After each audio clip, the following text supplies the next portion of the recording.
Bien-aimés frères et sœurs, vous connaîtrez la vérité et la vérité vous affranchira. Ça, c'est pas moi qui le dis, c'est la Bible qui le dit. Mais moi, je vous dis mieux. Vous connaîtrez la vérité historique, notamment celle de vos ancêtres kémites, et vous aurez une vision globale de ce que c'est que la vraie souveraineté politique. J'ajoute, vous reviendrez à la spiritualité africaine ancestrale et vous comprendrez les enjeux de l'indépendance économique. Et pour terminer, vous accepterez votre identité culturelle kémite et vous obtiendrez deux choses. La première, c'est la paix. La seconde, c'est le développement, à une condition. L'unité de toute l'Afrique noire, l'unité de tous les Noirs du monde entier. Ok, à tous, bienvenue sur la chaîne des panafricanistes par essence, par conviction et par excellence. Celle des citoyens kémites par nécessité et obligation de combat. Nous sommes une chaîne qui n'est guidée que par nos ancêtres et rien que par les ancêtres qui appartiennent à l'égrégore du monde noir. Par conséquent, nous ne croyons en aucun Dieu venu de l'étranger. Toutefois, cette vidéo n'est aucunement destinée à inciter à la haine ou à la violence, car nous menons un combat qui est d'abord et avant tout spirituel, ensuite il est politique, géopolitique et géostratégique. Contre l'impérialisme, le colonialisme, le néocolonialisme et l'endocoloniat, sur la base du principe fondamental que nous avons hérité de nos ancêtres kémites, qui est celui de la Mahat, c'est-à-dire solidarité, vérité et justice. Vous êtes donc en droit de connaître la vérité, et nous avons l'obligation de vous dire la vérité et rien que la vérité, afin que justice soit rendue au continent africain. Et ça, c'est notre modeste contribution dans cette noble lutte en faveur de la souveraineté, la dignité, la solidarité et l'unité africaine. Ça, c'est ce que nous appelons le panafricanisme. Bien-aimés frères et sœurs, il y a un journaliste véreux, un journaliste médiocre, macabre, criminel d'ailleurs, parce que ce sont eux qui font la propagande de la criminalité française en Afrique. Ce sont eux qui soutiennent le comportement néocolonial et paternaliste de la France. Un certain Vincent Hugues. Ce journaliste s'est permis de dénigrer notre célèbre ministre des Affaires étrangères malien Abdoulaye Diop, comme quoi c'était pas un homme responsable, c'était un vaurien parce qu'il a osé porter plainte contre la France aux Nations Unies. Voyez-vous, ces journalistes qui faisaient la pluie et le beau temps en Afrique et qui sont en train de perdre le monopole de l'Afrique deviennent fous furieux. Ils s'affolent. Monsieur part d'un principe parce qu'il a vu sur la veste du ministre des Affaires étrangères malien le drapeau à la fois malien et le drapeau russe. Donc il dit qu'il est pro-russe, il est manipulé par les Russes, il est soumis à la Russie, il est ceci, il est cela. Mais c'est-à-dire que pour un journaliste de ce rang, c'est ridicule. C'est-à-dire que quand je l'ai entendu, je me suis dit, mais attendez, il est devenu fou ou peut-être qu'il est drogué. Parce que c'est pas lui qui pouvait parler comme ça. Il sait très bien, quand vous recevez quelqu'un ou quand vous allez chez quelqu'un, c'est tout à fait normal que vous puissiez avoir votre drapeau et le drapeau du pays de cette personne. Et vous allez en Russie, c'est normal que vous ayez le drapeau malien et le drapeau russe. C'est comme s'il venait en France, il a le drapeau malien, le drapeau russe, et français plutôt. Ça ne veut pas dire qu'il est soumis à la France. Voici un journaliste qui ne supporte pas que la France puisse perdre le Mali. En fait, c'est ça le problème. Et que la France puisse perdre l'Afrique. Parce que nous sommes en guerre, justement, contre la France contre la politique française en Afrique et nous allons gagner cette guerre. Qu'on le veuille ou non, il peut faire tout ce qu'il veut, il peut même mourir, on s'en fout.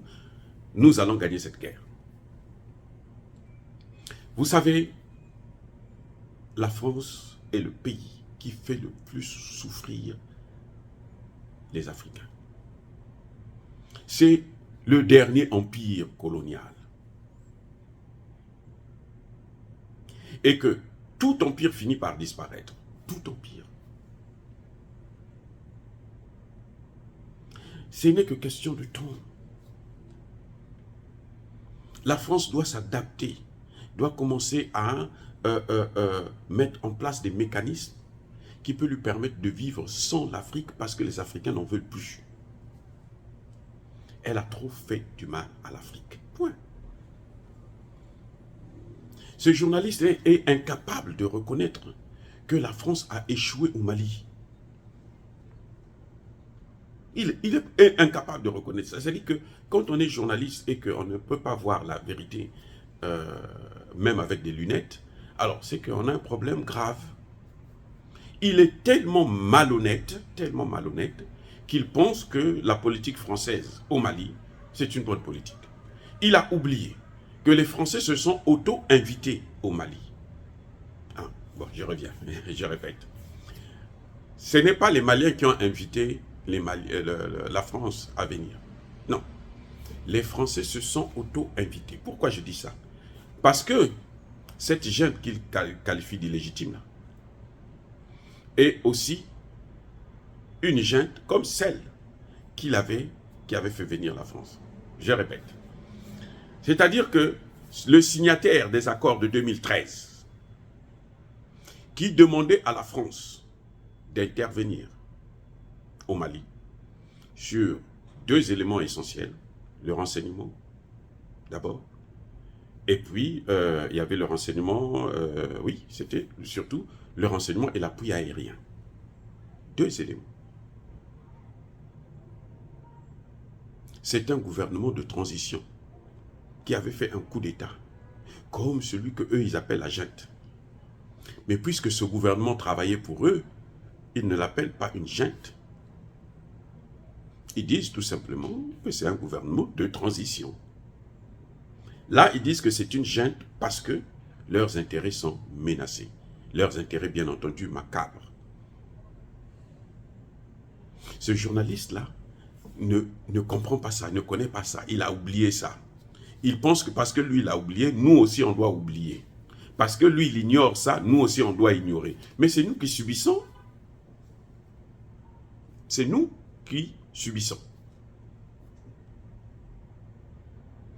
Voilà, M. Hugo doit repartir à l'école des journalistes pour faire le journalisme, pas la politique. Et ce qu'il est en train de faire là, c'est la politique. S'il veut être ministre demain, ce n'est pas comme ça. Ce n'est pas avec l'Afrique. L'Afrique, là, ne lui donnera aucun pouvoir. Aucun.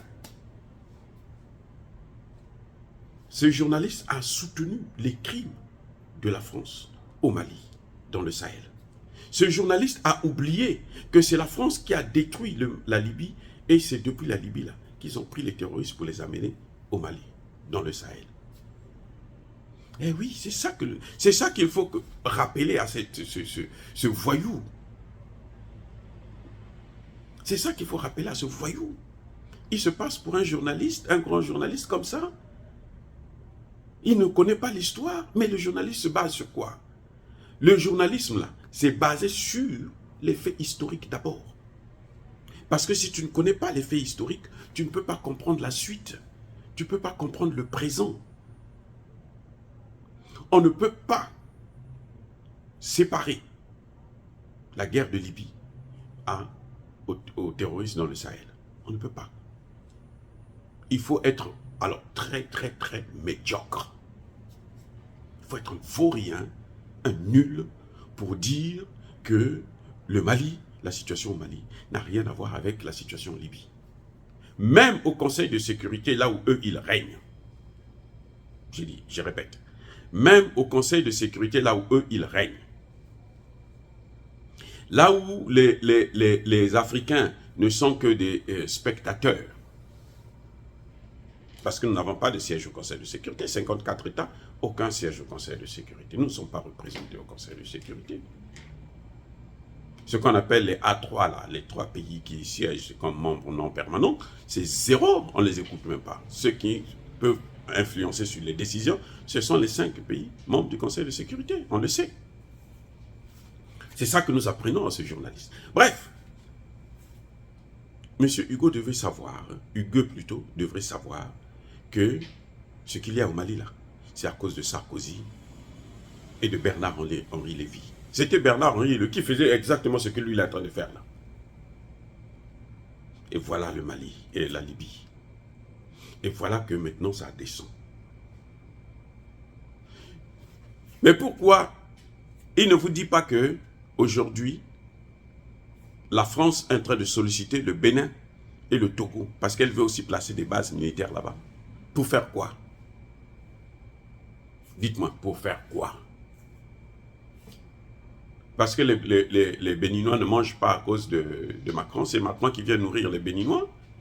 Après avoir volé près de 3000 objets d'art, ils ont rendu à peine 26 sur 3000. Ce sont des braqueurs, des voleurs. Mais c'est cette histoire-là qui est en train de suivre la France en Afrique. Quand on regarde ce qu'ils ont fait au Mali, on se souvient de ce qu'ils avaient fait auparavant. On se souvient de ce qu'ils ont fait en Libye, tout récemment. On se souvient de la colonisation. On se souvient de l'esclavage. On se souvient de la partition de l'Afrique en 1885.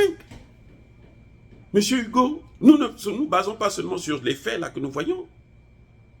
Nous savons aussi, quand vous parlez de 59 soldats, hein, la France a perdu des soldats, 59. Nous, on en a perdu des milliers. L'esclavage nous a fait perdre des millions pour venir libérer la France là. On a perdu des milliers de soldats. Les rescapés de cette guerre. Vous savez ce que De Gaulle a fait? De Gaulle les a canardés. Il les a tués. Ça, c'est un crime contre l'humanité, c'est un génocide. Il n'a jamais été jugé. Parce qu'ils demandaient seulement leur salaire. On les a tués tous. Vous voulez qu'on vous rappelle ça, monsieur Hugues? Mais vous êtes vraiment Hugues? C'est incroyable, ça. Qu'un journaliste, parce que vous voyez que les Africains commencent à comprendre votre petit jeu, alors vous trouvez que, bon, la seule façon, c'est de les insulter. Nous demandons, à travers le Mali, que le Conseil de sécurité puisse siéger pour observer les faits. Nous avons des preuves. Apportez-nous les preuves. La seule preuve que vous avez, c'est le drapeau russe et malien côte à côte, sur la veste du ministre. C'est une preuve. Mais monsieur Hugo, mais vous êtes malade ou quoi? Il faut vous interner dans un hôpital psychiatrique. C'est une folie. Arrêtez de jouer avec nous comme ça. Vous devrez arrêter, parce que nous avons perdu beaucoup de Maliens. Nous avons perdu beaucoup d'Africains. Si vous pensez que le Mali, ils sont ingrats, pourquoi vous partez au Niger? Et au Niger, là, la population ne veut pas de vous. Partez, repartez en France. Lorsque l'Amérique est venue vous aider pendant la Seconde Guerre mondiale, le général de Gaulle a demandé aux Américains de partir. Et le général de Gaulle n'avait pas attendu 9 ans pour demander aux Américains. C'est quelques mois seulement, il a dit aux Américains, partez. Les Américains sont partis. Et pourtant, vous avez même bénéficié du plan Marshall. Monsieur Hugo, mais attendez, vous sortez d'où? Moi, je me demande, qui a fait de vous un journaliste? Qui a fait de vous un journaliste? À Lille, là, c'est comme ça qu'on forme les journalistes? Eh bien, dis donc, mais c'est grave, ça. Je n'aimerais pas voir un des miens aller apprendre le journalisme à Lille, si c'est ça que ça produit. Des journalistes aussi médiocres, aussi bidons. Non. Non, non, non, non. Monsieur Hugo, Hugo, mais arrêtez avec ça. Ça suffit maintenant. Ça suffit. Nous ne pouvons pas laisser de telles insultes de nos leaders. qui font l'honneur de l'Afrique aujourd'hui. Abdoulaye Diop est aujourd'hui, avec Sylvie Témon, les meilleurs ministres des Affaires étrangères que l'Afrique n'a presque jamais connus. Nous les louons, comme nous les gardons précieusement. Et vous venez, vous voulez venir les salir. Vous voulez venir salir. Comme vous avez fait, vous avez fouillé à Paris. Sylvie Témon est là. Vous l'avez fouillée comme si elle est même française d'abord. Elle a un passeport diplomatique, ministre des Affaires étrangères. Vous la fouillez. Comme on avait fouillé un des présidents africains, secrétaire général de la francophonie au Canada. On sait ce que vous faites pour humilier nos leaders. Mais vous n'allez plus le faire encore. Parce que maintenant, là, nous ne tolérerons plus ce genre de choses. On ne va plus laisser passer de telles occasions. Eh oui. Et je dis, j'appelle les Africains, que ce journaliste-là, vous devrez tous lui répondre. Chacun de nous doit répondre à ce journaliste bidon. On va voir s'il viendra encore faire le gros dos en Afrique. Mais écoutez, soyons sérieux. 62 ans d'indépendance, aujourd'hui, les pays africains francophones. Aucun pays africain n'a une armée sérieuse. Aucun. L'armée malienne est en train de se réformer là, grâce à la Russie. C'est grâce à la Russie, c'est pas à cause de la France. La France n'a rien foutu en 9 ans. On lui a donné 9 ans. En plus des 50 et quelques années là. 9 ans.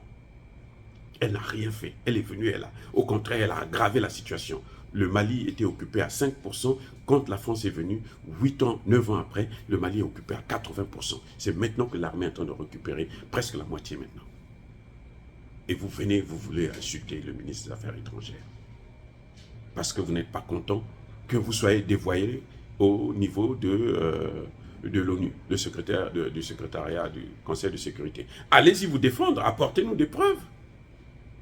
Pas des photos comme ça et des insultes. Apportez-nous des preuves. Nous, on veut des preuves. C'est le droit. À quoi sert le droit international si nos États n'ont pas le droit de contacter ces institutions? À quoi ça sert? Mais enlever l'amonissement. L'amonissement, là, elle est là à cause de qui? C'est la France qui a demandé à ce qu'on puisse renouveler le contrat. Les Maliens n'en voulaient pas. C'est la France qui a demandé. Si le Mali, ce n'est pas des dirigeants, mais allez-y avec votre munissement. Mais croyez-moi, nous allons nous battre pour que l'année prochaine, on ne puisse pas renouveler ce contrat.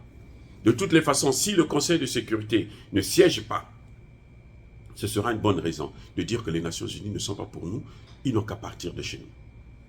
De toute l'Afrique. Là, regardez, ils sont contestés partout. Partout. Et c'est qui est derrière ces missions-là? C'est bien un Français, M. Lacroix. Et ses prédécesseurs, français, bien entendu. Ce n'est pas les Nations Unies en tant que... Ce sont les Français qui organisent ça. Ça, vous ne parlez pas de ça. Dire cela, c'est inciter à la haine ou à la violence. Bien entendu, mes bien-aimés frères et sœurs africains, kémites. Parce que moi, je m'adresse à vous, les kémites. Non. Nous sommes une force tranquille. Soyez bénis par le Dieu des kémites. J'ai dit et j'assume.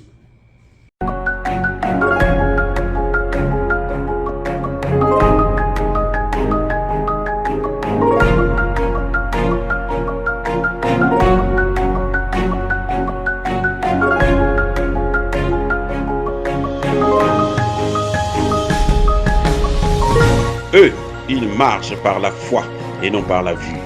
Mais moi, je vous conseille vivement de marcher par la connaissance scientifique et historique, notamment celle de nos ancêtres kémites, par les 5 sens et par l'intelligence. À vous, à Pierre.